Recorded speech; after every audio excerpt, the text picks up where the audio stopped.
Hey guys, today I'm going to be talking a little bit about how to care for one of my favorite fish I've had for a little while now, and that is the yo-yo loach.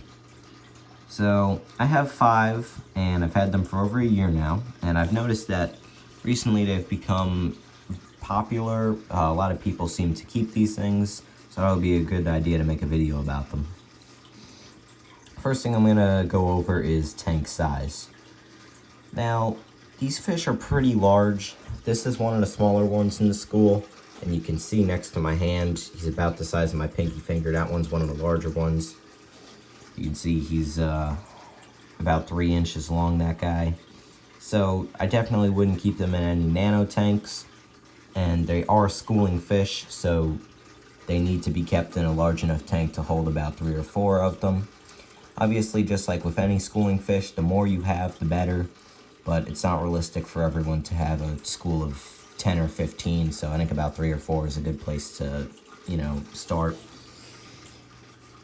And in terms of tank mates, if you've noticed, I have a 4.5-inch polar parrot in here who's 3 years old.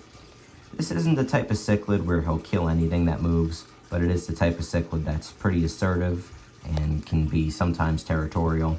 And he gets along great with these yo-yo loaches. No one bothers each other. So, they can go in community tanks, but they can also hold their own in a semi-aggressive tank.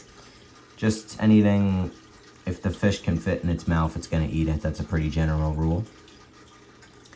In terms of food, I'd say about 2 pellets per maybe 5 loaches is good a week. Obviously, very easy not to overfeed your fish, because if you notice their stomachs are exceedingly bulging, then you feed less. If you notice they're sucked in, you feed more. So that's pretty easy.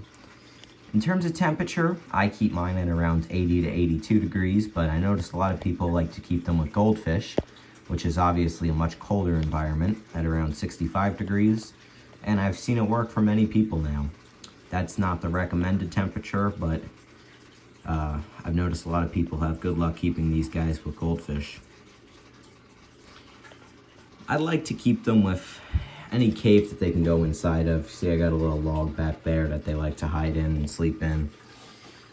I wouldn't panic if you find them and they look like they're dead, like they're laying on their side or something. It's actually very common, especially when you bite them, for them to play dead when they feel stressed. So if you don't know that about these fish, you can get pretty scared and you think your fish might have died, but in reality they haven't.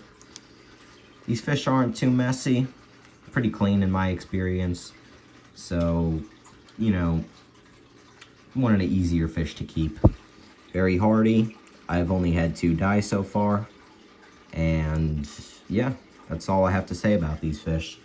If you guys have any further questions or comments, you can comment them down below and I'll be sure to get back to you. It's going to do it for today's video.